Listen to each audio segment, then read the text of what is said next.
Attorney Torion, nag-ano siya kanina, nag-ano siya sa akin kanina, nag-message. At minessage niya ito sa akin kanina. Itong pagpapasa nila ng certiorari motion or temporary restraining order diyan sa ginaganap na paglilitis, yung pag-iimbestiga kung ano man ang tawag ng mga ugok ng mga congressman. Diyan sa sa kaso ni VP Sara, yung impeachment. Ano yan? Sila Jimmy Bondoc, sila Attorney Vic Rodriguez, sila Torion, si Attorney Delgra nagano sila ng certiorari. Kung matatandaan ninyo, yung kanilang yung amin yun yung certiorari last year na i-file ni Attorney Torion, ang niyan, ang petitioners niyan kasama ako, si Coach Oli at saka si Banat Bay. Kami ang petitioners, nag-file kami ng certiorari sa sa Supreme Court last year. Yun kaya nanalo. Yung aming petisyon na yun yung dinesisyonan ng Korte Suprema, kaya hindi natuloy yung impeachment ni VP Sara diyan sa Senado dahil may katarantaduhang ginawa yung mga taga-Kongreso. And parehas din si Attorney Torion, si Attorney Delgra, nadagdagan lang ng iba pang mga abogado, si Jimmy Bondoc, sila Vic Rodriguez. Hindi na kami kasama. Sila na mismo yung mga petitioners, yung ibang mga abogado yung mga petitioners para questionin ulit yung constitutionality nitong impeachment ni VP Sara. At ito po yung balita dyan mga bossing. Again, bago ko pala i-play to, gusto kong ipaintindi sa inyo. Bakit importante itong final na temporary restraining order, TRO, certiorari, nito ni Attorney Torion at nila Jimmy Bondoc, nila Attorney Vic Rodriguez. Importante ito para sa atin. Bakit? Kasi mga bossing, ang issue ng Bayang Pilipinas, bukod dito sa kinakaharap natin at kakaharapin pa natin na mga issue dito sa langis, sa pagtaas ng presyo ng mga bilihin, paghihirap natin, bukod dito mga bossing, sabi ko sa inyo, marami sanang pera ang Pilipinas. Napakarami sanang pera ng Pilipinas. Nagsimula lang naman yung problema ng Pilipinas nung sinimulan ng i-expose ni Pangulong Duterte at ni VP Sara Duterte itong kabulastugan ng mga taga-Kongres at ng Malacanang at ng magpinsang si si Romualdez at saka yan si Bongbong Marcos. Nung nagsimula na si Pangulong Duterte at si Inday, doon na nagsimulang nagkaleche-leche ang pamilyang Duterte at doon na rin nagsimulang nagkaleche-leche ang bayang Pilipinas. Bakit? Nalaman na natin kung gaano kalaki yung ninanakaw nila sa kaban ng bayan, sa flood control projects, sa lahat ng mga proyekto sa Pilipinas. Tingnan mo, nabisto pa ngayon na pati dito sa gasolina tinatarantado tayo ng mga yan. Pag-uusapan natin yan mamaya. Pero yun nga ang sinasabi natin, napaka-importante kasi ito ang ginagawa nitong mga kurakot sa gobyerno, partikular yung mga taga-Congress at sabi nga nung 18 Marines, etong mga nandiyan sa Committee on Justice na yan, karamihan sa kanila, if not all, or ilan sa kanila, if not all, nakatanggap ng mali-malitang pera at napangakuan ng for later release, yung pirma para sa impeachment ni VP Sara nung nakaraang taon.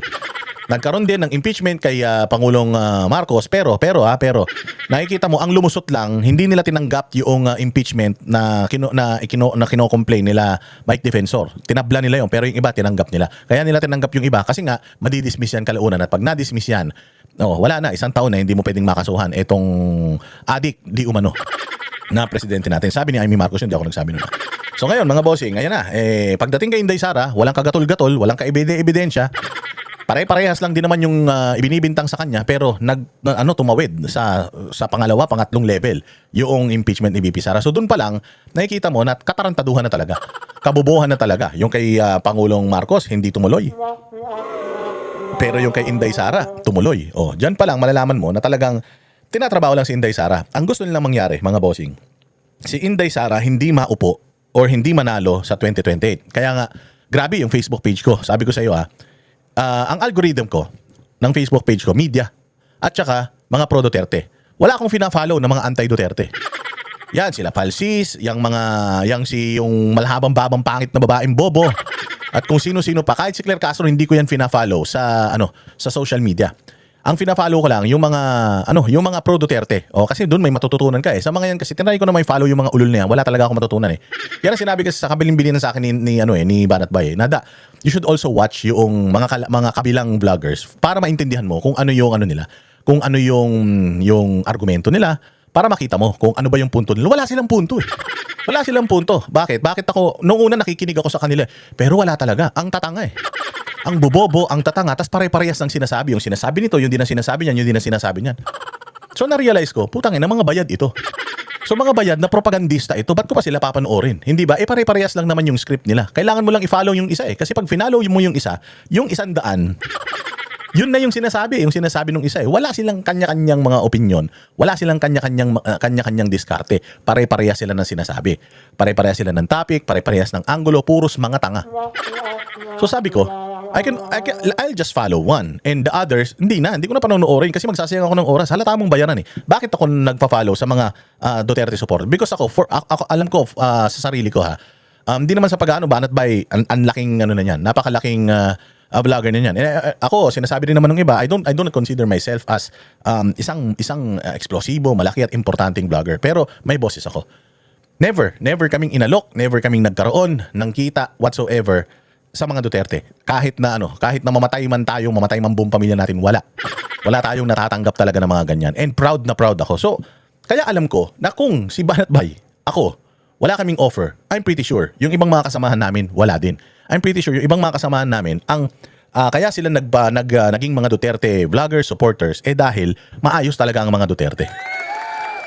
So, fina-follow ko sila, pinapanood ko sila, at tinitingnan ko kung yung aking bang basa sa sitwasyon, parehas ba nung kanilang basa? Oo, meron akong ibang atake, pero nakikita ko rin naman yung mga atake nila na very unique at genuine at organic. Yun yung pinakamaganda sa mga supporters ng mga Duterte. So, bakit ko nasabi yan? Ang fina-follow ko yan, wala akong fina-follow na iba. Media lang ang fina-follow ko. Mantakin mo yung aking wall, yung feed, yung news feed ko sa Facebook. Grabe.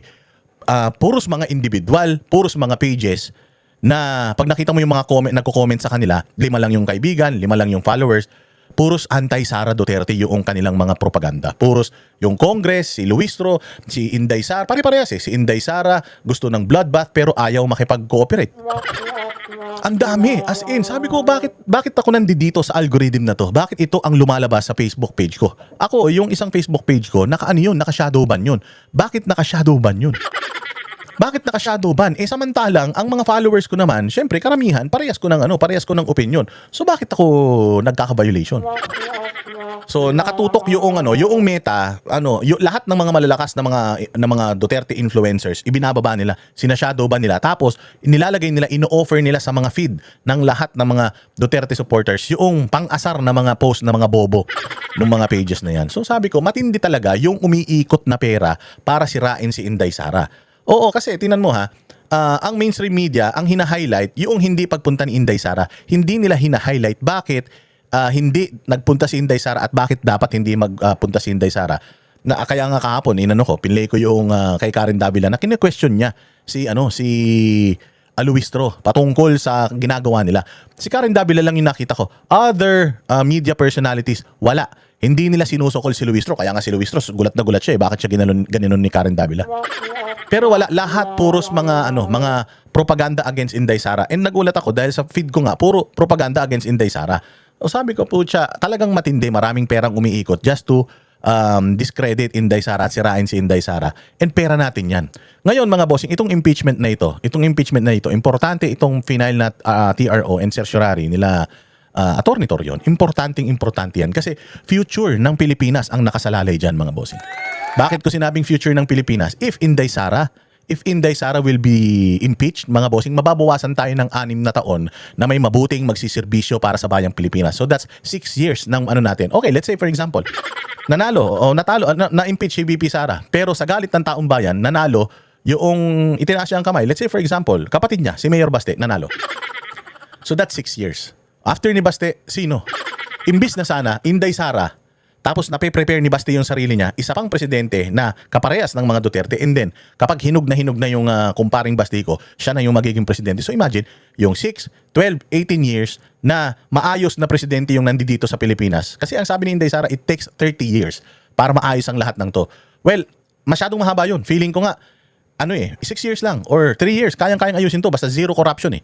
Pinapangako yan ni Pastor Apollo Kibuloy, kung ako lang ang leader sabi niya, 3 years, bigyan mo akong 3 years ng pera ng lahat ng pera ng Pilipinas, kayang ayusin yung Pilipinas ng 6 years, basta wala lang talagang corruption at mapupunta sa serbisyo lahat eh. Oo, pero sinasabi ni Inday Sara is ayaw naman kayong bigyan ni Inday Sara nung katulad nung ginawa ni Pangulong Duterte nung nakaraan. Bigyan ko kayo ng 6 months matatapos ko yung yung war on drugs. Tapos hindi niya natapos in 6 months, remember? And yun na yung binabato sa kanya ng ibinabato. So ayaw ni Inday Sara na ma-miscalculate yung i-water down yung issue na kinakaharap natin kasi sobrang lalim nito. We are talking about corruption, 50 years old na corruption, mga bossing. Oo, 50 years old na yung corruption na yan. So, kailangan mo talaga ng mahabang panahon. Kailangan mo talaga ng mahabang panahon para maayos mo hindi lang yung politika sa Pilipinas kundi pati yung mindset ng mga Pilipino. Hindi yan kayang i-flip ng ng 3 taon o 6 na taon or whatsoever. Kasi maganda na yung sinimulan ni Pangulong Duterte eh. Maganda na yung sinimulan ni Pangulong Duterte. Pero nakita mo, yung sinimulan ni Pangulong Duterte naputol. Hindi tumuloy. Bakit? Yan yung sinasabi ni Inday Sara. Nakaya sa 6 na taon. Kaya lang, kung hindi itutuloy, wala rin mangyayari. Back to zero. Ganun din na mangyayari sa atin.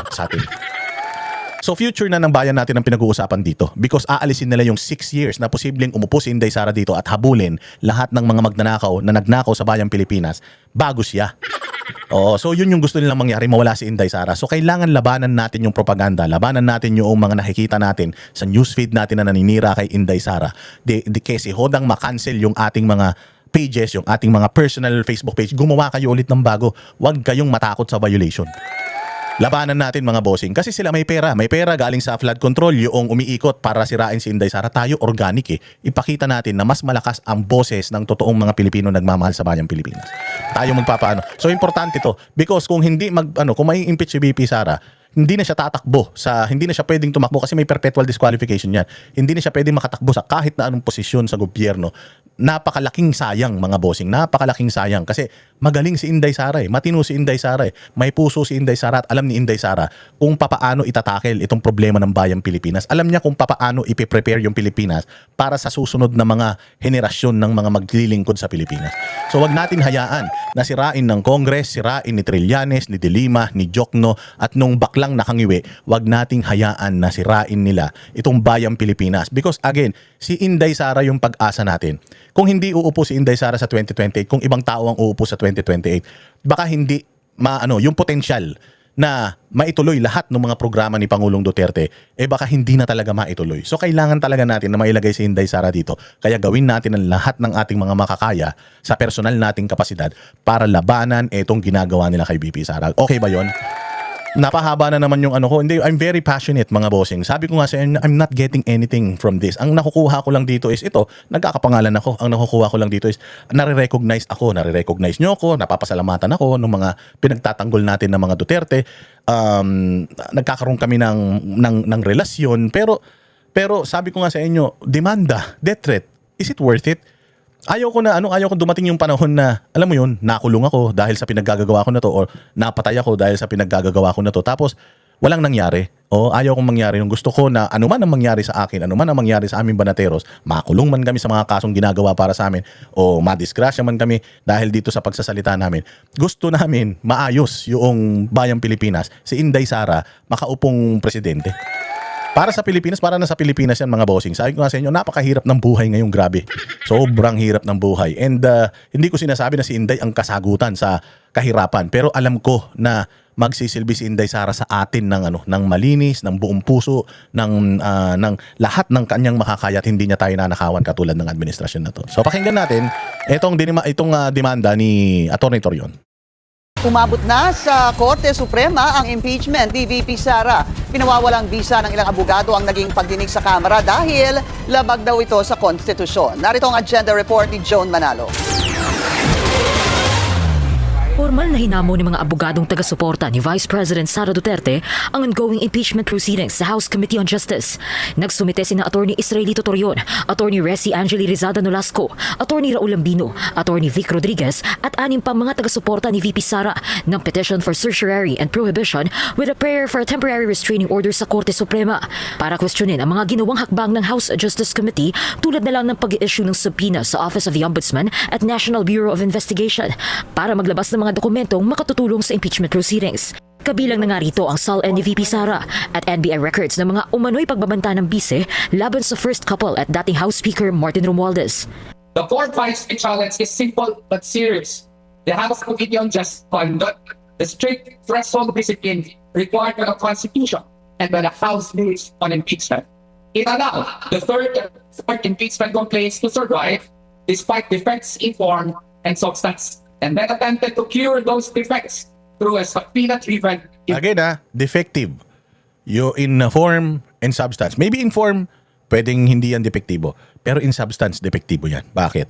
Kasi, ginamit nila dito sa kanilang, sa kanilang pleadings, yung impeachment manner ng Justice Committee doon sa pag-dinig or pag-review noong impeachment complaint kay Bongbong Marcos. Napakabilis nilang dinismiss yun. Napakabilis nilang dinismiss. Pero dito kay Inday Sara, wala silang ebidensya. Wala silang ebidensya doon kay Bongbong Marcos Hindi sila nagsubpina ng kahit na anong mga dokumento. Wala silang sinubpina. Basta dinismiss nila outright. Itong kay Inday Sara, sufficient na siya in substance and sufficient na siya in grounds. Pero nagsusubpina pa sila. Paano yun? Ba't ganun? Sabi ko nga sa inyo, okay lang naman. Kung halimbawa, dumaan sa proseso yung kay BBM, kung ano yung ginagawa kay BBM, ginagawa rin kay Inday Sara, kung parehas yung kanilang pagtrato sa kaso ni Pangulong Marcos, ganun din yung ginagawa nila kay Inday Sara, okay lang. Na sufficient in form and substance yung kay Bongbong Marcos, dinala sa plenaryo, botohan dyan, na laglag, hindi nag-push through, okay lang. Si Inday Sara, ganun din, pumunta sa plenaryo, pinagbotohan dahil sa politika, dahil alam naman na talaga natin na politika yan, dumiretso yan sa Senado. Okay lang din sana yun. Okay lang kasi at least yung kay Bongbong, alam natin na yung Committee on Justice, ginawa nila yung kanilang trabaho. May reklamo, may ebidensya, sapat yung reklamo, nangyayari naman talaga sa paligid, bigyan na natin yung desisyon sa plenaryo. Ganun sana, hindi dinismiss nila outright. Sinibak nila pinatay nila kagad outright Tapos pagdating kay Inday Sara, may mga ganitong scrutinization. Pagdating kay Inday Sara, kailangan pang magkaroon ng investigasyon, kailangan pa magkaroon ng mini trial, kailangan pa magsubpina ng mga kung ano-ano, trabaho ng korte yun. So doon pa lang, dito pa lang sa ginagawa. Kaya nga ito ang tanong ko tama ba yung timing? O sana inantay pa natin na ang Congress mag-commit pa ng mistake.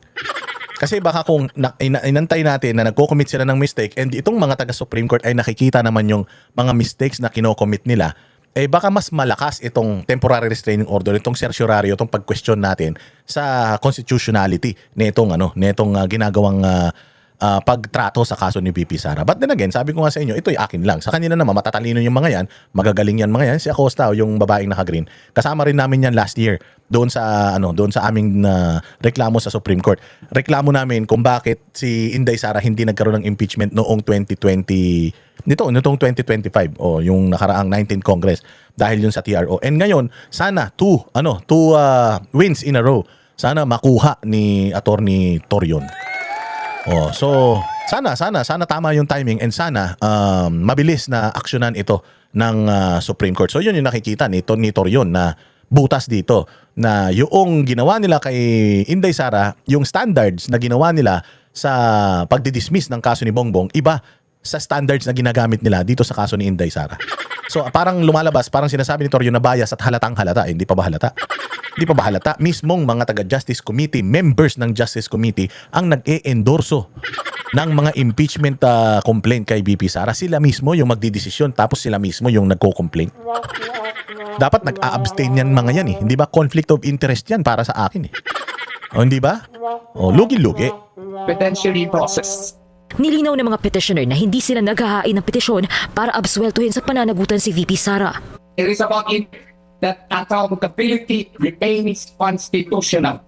Impeachment is a grave constitutional process. It is not a political free-for-all process.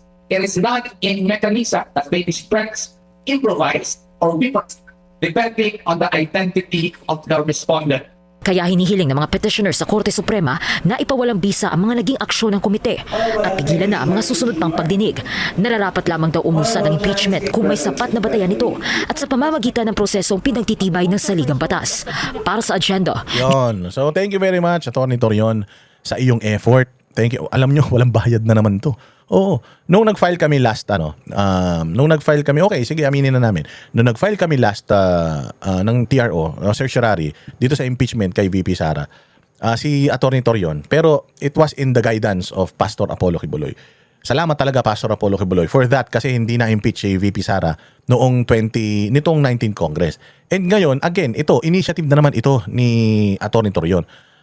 Initiative na naman ito ni Atty. Torion. Nagpakapuyat na naman si Atty. Torion dito. Ginamit na naman niya yung kanyang bandwidth, yung oras ng kanyang ng mga paralegal niya para dito sa malupit na argumento na to. And libre na naman ito. Ginagawa ito ni Atty. Torion para sa bayang Pilipinas. Because again, sabi ko nga sa inyo hindi si Inday Sara ang last hope natin.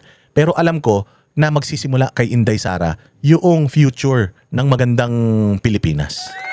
Magsisimula kay Inday. Kasi nadala na tayo kay Bongbong Marcos. Pagkatapos ni Pangulong Duterte, akala natin itutuloy ni Bongbong. Wala pala talaga. Wala pala talaga na mga politiko ang loyal. Wala pala talaga. Kung meron man dito sa Pilipinas na talagang alam natin na magsisilbi sa bayang Pilipinas, magbibigay ng kanilang buong buhay, buong puso, kahit anong mangyari, mga Duterte talaga yan. So, if it's not Inday Sara, I don't think ma-achieve natin yung pangarap nating Pilipinas in the future. Si Inday Sara is not our last hope, but Inday Sara is the start ng magandang pag-asa para sa Pilipinas. So let us all fight for Inday Sara.